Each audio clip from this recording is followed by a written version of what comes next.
Sounds lovely. Yeah, I like that. Well, hello there. My name is HW. Hey, I'm the Sooze. And Sooze, we're talking today about guitar pickups and guitars, and which guitars work best with the Kemper. Is it a trick question? It's kind of a trick question because I think the answer really is all of them. Okay. So every now and then, on the Facebook groups or on the forums, I see this question. Maybe it comes from newer Kemper users, or maybe it just comes from people who sort of, adopted this Kemper myth that, like, you need to have the guitar or the profile, or you need to have the guitar or pickups that the profiler had, or that somehow the guitar influences the profile, right? And what's actually true is that the profile is capturing the amp at particular settings. So if you set it up at certain settings to sound great with your Strat, but then you switch to another guitar and you don't like the sound of that guitar, that will be true with profiles, right? But what a lot of profiles do, us included, is we try to go for kind of what I consider like good settings for everything. Okay. There's a reason. I happen to like P90s. So does Michael Britt. Me and him have been outspoken about saying everyone should just play P90s and call it a day. Right. Right. Humbuckers were single coil. P90. Right in the middle. Right. Yeah. P90. Right. But there actually are settings, I think, and I think most of our profiles can sound great with. They sound great with all of my guitars with little to no tweaking. I mean, little to no tweaking. So when I see questions like, what profiles are going to sound best with my Telly? I just think, well, as long as your Telly doesn't sound crazy or weird, right? If it sounds anything like my Telly or your Telly, we're gonna land in a really nice spot with any tone junkie profile. And I think the same goes for a lot of people, for Michael Britt included, You think part of it is similar to asking, like, what amp sounds best with this guitar? I do. Yeah. I do. And I think we don't see that question a lot because people understand, which boutique amp is going to be the best for my Strat. That's not a question we're going to get because people will be like, well, what do you want? Yeah, do you like a Plexi? Do you like a this? So enough chitter chatter. Let's just show this off, okay? Cool. You just played us in with Goldie. I'm going to let you play that again. This is the Kemper KOT. We did a video on it a couple days ago. You can download it. This effect we just put on. This is basically a deluxe reverb model with maybe the tones on, or maybe the volumes on 4, and we tried to capture something like a King of Tone pedal, something like it. It doesn't. It's a little different. Ish. It's King of Tone-ish. We like what the King of Tone does. We like what this does. I'm going to hand you some guitars. We're going to do this quick style.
You see what I mean? Yeah, they're not worlds apart. They're not. It sounds great with everything. Yeah, it really does. Now, the biggest change that I wanted to make while we were doing that, and I couldn't help but start to touch the gain knob on a little, is on like a Strat, I wanted to roll the gain up. But not a lot, like a couple. No, like the same I would on an amp, just to balance out the output a little bit, right?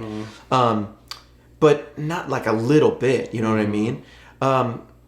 In terms of EQ, this is a particularly dark guitar, I think.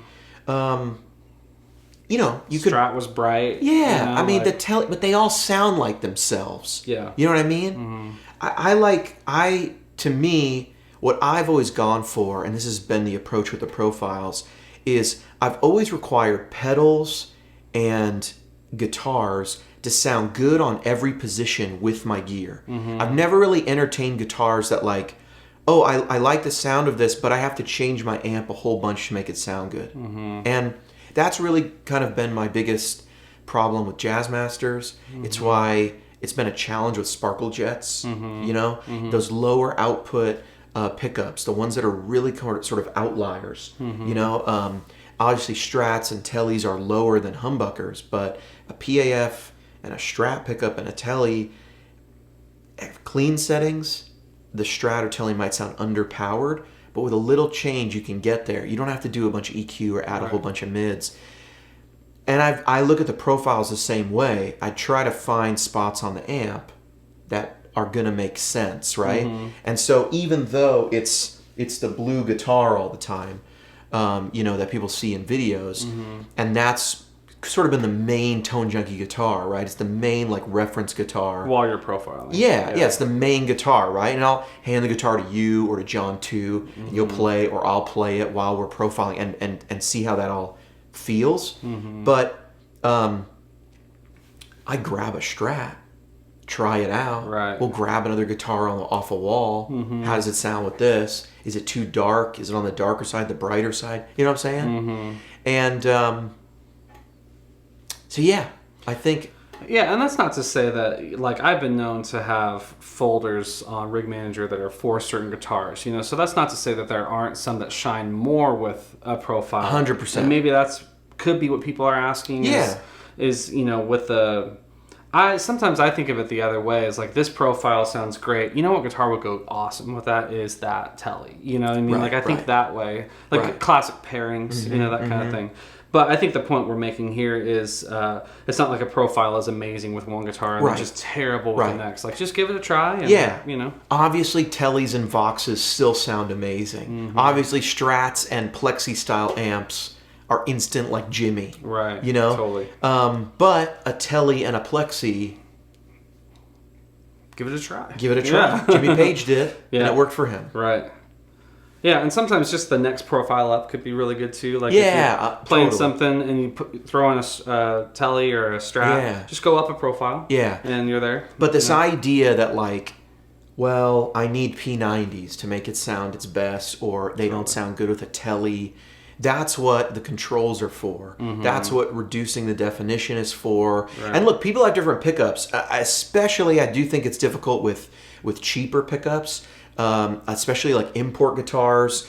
You just bought a $149 guitar. Yeah. And you put in some awesome pickups. And it sounds night and day difference. Oh, yeah. But if you were you thought it sounded fine with the other pickups. Yeah. But they weren't anything to write home about. No, they are. So maybe you're gonna right. You put in the Lambertones and they sound great, but now, but maybe with cheap pickups on like an import guitar, maybe you are gonna run into, gosh, why does everything sound so bright? And maybe those pickups are very bright or thin, But if you got good stuff, if you got great sounding guitars, this is gonna amplify that. It should sound great on everything. Totally. You know what I mean? Yeah. All right, why don't you play us out on that very cool Japanese 70s style Greco. Should I get... I've been thinking about getting rid of this one. It's awesome. I know. It's awesome. It's cool. It's just a little too... See, here's my thing. It's a little too warm. I want a little more top end. Like, those are PAF style pickups. But Don't make this be another guitar. Let it be itself, you know? This is getting deep. All right, just play us out, and I got to think about this. I've been HW. Sooze.